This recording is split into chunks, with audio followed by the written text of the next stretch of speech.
Hi children, మనం శ్రీరామకృష్ణ పరమహంస చెప్పిన కథలు చెప్పుకుంటున్నాం కదా.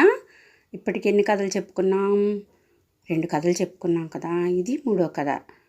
ఇవాళ చెప్పుకోబోయేటటువంటి కథ పేరేంటి?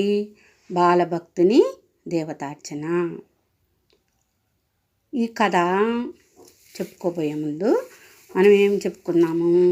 శ్రీరామకృష్ణ పరమహంస గురించి చెప్పుకున్నాము. అలాగే అందరిలో దేవుడు ఉంటాడనేది చెప్పుకున్నాము. బావిలో కప్ప గురించి చెప్పుకున్నాం కదా. ఇట్లా ఇవాళ అసలు భక్తి అంటే ఏంటి, భక్తి అనేది ఎలా ఉండాలి భగవంతుడి ఎడల అనేటటువంటి ఒక మంచి కథ అన్నమాట. మనకి భగవంతుడి ఎడల భక్తి విశ్వాసాలు ఉండాలి. భక్తి లేనటువంటి పూజ వ్యర్థం. అట్లా ఒక చిన్న బాలుడు ఎంత చక్కగా భగవతార్చన చేశాడు అనేది ఈ కథ మాట. కథ పేరు బాలభక్తుని దేవతార్చన.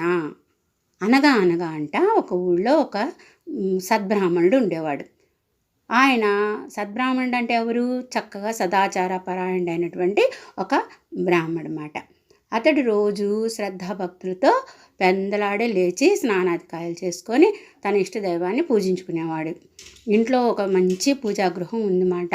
ఆ గృహంలో చక్కగా మడిగట్టుకొని పూజ చేసుకునేవాళ్ళు. ఆ పూజకి పుష్పాలు సేకరించటం, తన ఇష్టమూర్తిని బాగా అలంకరించి పూజాగృహంలో కూర్చొని స్తోత్రాలు చెప్పి భగవంతుడిని ధ్యానించేవాడు. పూజ అయిపోయిన తర్వాత చక్కగా మడికట్టుకొని తాను వండినటువంటి నైవేద్యం అన్నమాట, రకరకాల భోజన పదార్థాలని నైవేద్యంగా పెట్టేవారు. ఇలా ప్రతిరోజు నియం తప్పకుండా చేసుకుంటూ ఉండేవాడు అన్నమాట. అయితే ఆ బ్రాహ్మడికి ఒక కుమారుడు ఒక కుమార్తె ఉంది. తండ్రి నియమనిష్టలతో ప్రతిరోజు చేస్తుండే పూజ అతనికి కూడా అలవాటు అయిపోయింది అన్నమాట. తండ్రితో పాటు చక్కగా పూజ కావలసిన సామగ్రి అంతా సేకరించటం, పూలు కోసి ఇవ్వటం, తండ్రి ఎలా చేస్తున్నాడో పూజ చూడటం, తండ్రిని చేసేటటువంటి స్తోత్రాలు, చిన్న చిన్న మంత్రాలు, ఆ పూజా విధానం అంతా నేర్చుకున్నాడు అన్నమాట చక్కగా. అయితే ఒకరోజు ఆ బ్రాహ్మడు వేరే ఊరికి పనికి వెళ్ళాల్సి వచ్చింది. అతడేం చేశాడు, కుమారుడిని పిలిచి, నేను పని కోసం వేరే ఊరికి వెళ్తున్నాను, నేను తిరిగి వచ్చేదాకా నువ్వు స్వామిని ప్రతిరోజు శ్రద్ధాభక్తులతో నైవేద్యం సమర్పించాలి అని చెప్పాడు. అలాగే నాన్న, నువ్వు చెప్పినట్టు చేస్తానన్నాడు అబ్బాయి. అప్పుడు ఇంకా బ్రాహ్మణుడు ఎలా చేయాలి పూజా విధానం అన్నీ మళ్ళీ ఇంకొకసారి అబ్బాయికి జాగ్రత్తగా చెప్పి, అలా చేయి నాయన అని చెప్పి మళ్ళీ ఒకసారి మొత్తం వివరించి చెప్పి వెళ్ళాడనమాట. సరే తండ్రి చెప్పినట్టే చేస్తానని చెప్పి ఆ అబ్బాయి కూడా రోజు ఏం చేసేవాడు, పూజా మందిరం లోపలికి వెళ్ళి తండ్రి చేసినట్టే పూజ అంతా పూర్తి చేసి ఆ నైవేద్యాలని తీసుకెళ్ళి లోపల పెట్టుకొని దేవుడికి సమర్పించాలని చూస్తే ఆ అతడికి తెలియదు కదా, చిన్నపిల్లవాడు కదా. రోజు తండ్రి లోపలికి నైవేద్యాలన్నీ తీసుకెళ్తాడు, భగవంతుడికి సమర్పిస్తాడు, తర్వాత మిగిలిన ప్రసాదం తీసుకొచ్చి అందరికీ పెడతాడనమాట. అంటే ఈ బాబా ఏమనుకుంటున్నాడు, నిజంగా దేవుడు వచ్చి ఆరగించి వెళ్తాడేమో అనుకుంటున్నాడు. అతనికి తెలియదు కదా. ఆ రోజు కూడా అలాగే లోపలికి వెళ్ళాడు. భగవంతుడికి అన్ని దీపం ధూపం అన్నీ సమర్పించి ఆ స్తోత్రాలు చేసుకొని తర్వాత ఆ నైవేద్యాన్ని సమర్పించి, భగవంతుడా ఇదిగో మా నాన్న ఆనతి ఇచ్చిన ప్రకారం నీకు నైవేద్యం అర్పిస్తున్నాను, రా ఈ నైవేద్యాన్ని తిను అని ప్రార్థించాడు. సరే కొంచెంసేపు మౌనంగా కూర్చున్నాడు. దేవుడు వస్తాడు, తింటాడు, దేవుడు వస్తాడు, చూస్తాడని చూస్తున్నాడు. అబ్బాయి తెలియదు కదా, నిజంగా దేవుడు ప్రత్యక్షం అవుతాడు, వచ్చి ఆ నైవేద్యాన్ని స్వయంగా తింటాడని అతని భావన. ఎంతసేపు చూసినా ఆ విగ్రహం రావట్లేదు, ఆహారం స్వీకరించట్లేదు, కనీసం మాట్లాడటం లేదు మాట్లాడబోయేసరికి అబ్బాయికి ఏం అర్థం కాల. మరి ఎందుకని ఇంత ఆలస్యం చేస్తున్నాడు అని ఆలోచించి పిలుస్తున్నాడు. స్వామి ఏంటి ఇంకా రావట్లేదు, ఇంత ఆలస్యం చేస్తున్నావు, వేడివేడిగా ఉన్న నైవేద్యం అంతా చల్లారిపోతుంది స్వామి, తొందరగా రా నైవేద్యాన్ని ఆరగించు, నేను ఇంకెంత ఎక్కువసేపు ఉండలేను కదా, చిన్నపిల్లవాడిని, నాకు ఆకలిస్తుంది, నువ్వు తొందరగా తింటేనే కదా నేను వెళ్ళేది అని చెప్పి అంటున్నాడు. అయినా దేవుడు మాట్లాడలేదు, రాలేదు. మరి బాలుడికి తండ్రి ఏమో భగవంతుడికి నైవేద్యం పెట్టమన్నాడు, భగవంతుడేమో రావట్లే తింటల్లా, తండ్రి కోప్పడతాడేమో అని చెప్పి భయంతో ఆ బాలుడు పట్టుదలతో ఓ భగవంతుడా, నువ్వు నైవేద్యాన్ని ఆరగించేటట్టు చూడమని నాన్న చెప్పి వెళ్ళాడు, నువ్వు రావటం లేదు, నేనేం తప్పు చేశాను, నువ్వు మా నాన్న రోజు నీకు నైవేద్యం సమర్పిస్తుంటే తిన్నావంట కదా, మరి నేను నీకు నైవేద్యం ఇస్తే తింటలేదేంటి, నేను చేసిన దోషం ఏంటి, నువ్వు తప్పకుండా వచ్చి నైవేద్యాన్ని స్వీకరిస్తేనే నేను బయటకు వెళ్ళేది అని చెప్పి వెక్కి వెక్కి ఏడవసాగాడనమాట. అబ్బాయి ఆ విధంగా చాలాసేపు ఎక్కువ ఏడ్చాడు. ఏడుస్తూ కళ్ళు నులుపుకుంటూ కళ్ళు తెరిచి చూసేసరికి ఆ నిజంగా దేవతాపీఠం మీద ఆ పరమేశ్వరుడు నరరూపాన్ని ధరించి వచ్చి ఆయన అక్కడ పెట్టిన ప్లేట్లలో పదార్థాలను స్వయంగా చేతితో తీసుకొని తింటుంటూ చూశాడంట. అప్పుడు అబ్బాయికి చాలా సంతోషం వేసింది. అబ్బా, నాన్న నాకు అప్పచెప్పిన పనిని సక్రమంగా చేశానన్నటువంటి తృప్తి కూడా కలిగింది.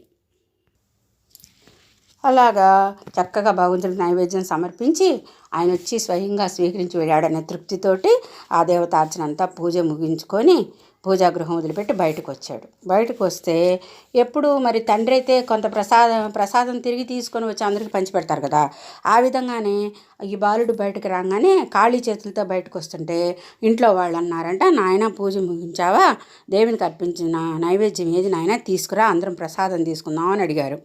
ఆ అబ్బాయి ఏం తొట్టుపాటు పడకుండా, అవును దేవతార్చనము చేసేసాను, చక్కగా స్వయంగా పరమేశ్వరుడు వచ్చి నేను పెట్టినటువంటి నైవేద్యం అంతా స్వీకరించాడమ్మా అని చెప్పాడట. అంటే అందరూ ఆశ్చర్యపోయారు. అదేమిటి అలా చెప్తున్నాడు, ఈ బాలుడు కానీ తినేసి అలా అబద్ధం చెప్తున్నాడా అని ఆశ్చర్యపోయారన్నమాట. అని ఆరాగా అడిగారు. వాళ్ళు నైవేద్యాన్ని అర్పించడం ఏంటి, దేవుడు వచ్చి తింటం ఏంటి, ఈ అబ్బాయికి మతిపోయింది అనుకున్నారు, లేకపోతే అబద్ధం చెబుతున్నాడేమో అనుకున్నారు. అప్పుడు ఆ తల్లి అడిగిందన్నమాట, నాయన నువ్వేమంటున్నావు, నిజంగా దేవుడి నైవేద్యం అంతా ఆరగించాడా అన్నారు. మీరు ఎందుకు ఇలా ఆశ్చర్యపోతున్నారమ్మా, దేవుడు నేను అర్పించిన నైవేద్యాన్ని అంతా పూర్తిగా ఆరగించాడు, కావాలంటే లోపలికి వెళ్ళి చూడండి అన్నట. వాళ్ళకి నమ్మబుద్ధి కాక అందరూ లోపలికి వెళ్ళి చూస్తే ఏముంది, అక్కడ నైవేద్యం ప్లేట్లన్నీ ఖాళీగా ఉన్నాయంట. అవి చూసి వీళ్ళు ఆశ్చర్యపోయి, ఆ అబ్బాయి అలా అబద్ధాలు చెప్పే స్వభావం కలవాడు కాదు కదా, చాలా మంచివాడు, అబ్బాయి ఎందుకు అబద్ధం చెబుతాడు, పూజ చేసుకొని బయటకు వచ్చాడు. ఇంకా వాళ్ళు చాలా ఆశ్చర్యపోయారట. నిజమైన విశ్వాసం యొక్క ఆ భగవంతుడి కోసం ఆ బిడ్డ పడేటటువంటి ఆరాటం యొక్క ప్రభావం ఎలాంటిదో చూశారు కదా. నిజమైనటువంటి భక్తితో ఆ అబ్బాయి ప్రార్థించాడు కాబట్టి ఆ పరమేశ్వరుడు నిజంగానే స్వయంగా వచ్చి ఆహారాన్ని తీసుకొని నైవేద్యాన్ని స్వీకరించి వెళ్ళాడు. వాళ్ళ తండ్రి ఎంతో నియమనిష్టలతో ఎన్నో సంవత్సరాల నుంచి చేస్తున్నా కూడా ప్రత్యక్షం కాని పరమేశ్వరుడు ఆ పసిబాలుడి యొక్క భక్తికి, ఆ తపనకి, ఆ ఆరాటానికి, కల్లా కపటం లేనటువంటి ఆ విశ్వాసానికి చెలించిపోయి వచ్చి అబ్బాయి పెట్టినటువంటి ప్రసాదాన్ని స్వీకరించాడనమాట. కాబట్టి దీన్ని బట్టి మీకేం తెలుస్తుంది, అలాంటి నిజమైనటువంటి భక్తిని కలిగి ఉండాలి, భగవంతుని ఎడల మంచి విశ్వాసం ఉండాలి. అప్పుడు నిజంగా భగవంతుడు మనం ఏది మనకి అలా మన విశ్వాసానికి నమ్మకానికి తగినట్టు ఆ భగవంతుడి యొక్క అనుగ్రహానికి మనం లోనవుతాం అన్నమాట.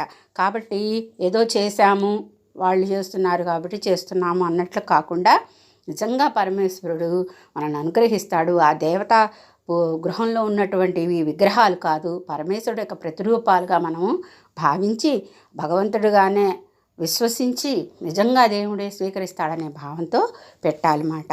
అంటే నిజంగా వచ్చి భగవంతుడు స్వీకరిస్తాడా లేదా అనేది కాదు, అక్కడ మన విశ్వాసం ముఖ్యం మాట. అప్పుడు నిజంగా ఈ రోజుల్లో అలా భగవంతుడు ప్రత్యక్షమై తినకపోయినా సూక్ష్మ రూపంలో మనం నివేదించేటటువంటి ప్రతిదాన్ని ఆయన స్వీకరిస్తారు.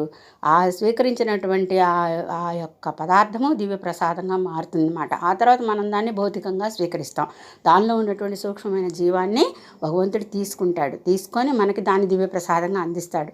కాబట్టి నైవేద్యాన్ని పెడుతున్నప్పుడు ఆ భావన ఉండాలి, భగవంతుడు స్వీకరిస్తాడు అని, స్వీకరించాలి అని తపనతోనే పెట్టాలన్నమాట.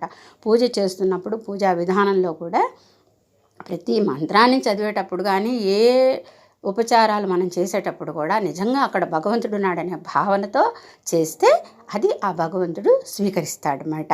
మరి మీరు కూడా అలాగే చిన్నప్పటి నుంచి ఆ బాలుడిలాగా భగవంతుడికి భక్తి విశ్వాసాలను పెంచుకొని చక్కగా భగవంతుడిని ఆరాధిస్తారు కదా. మరి ఇది శ్రీ రామకృష్ణ పరమహంస గారు చెప్పినటువంటి కథ కాబట్టి చాలా చక్కగా మీరు కూడా దాన్ని అనుసరించాలి. అర్థమైందా? Okay, bye, good night.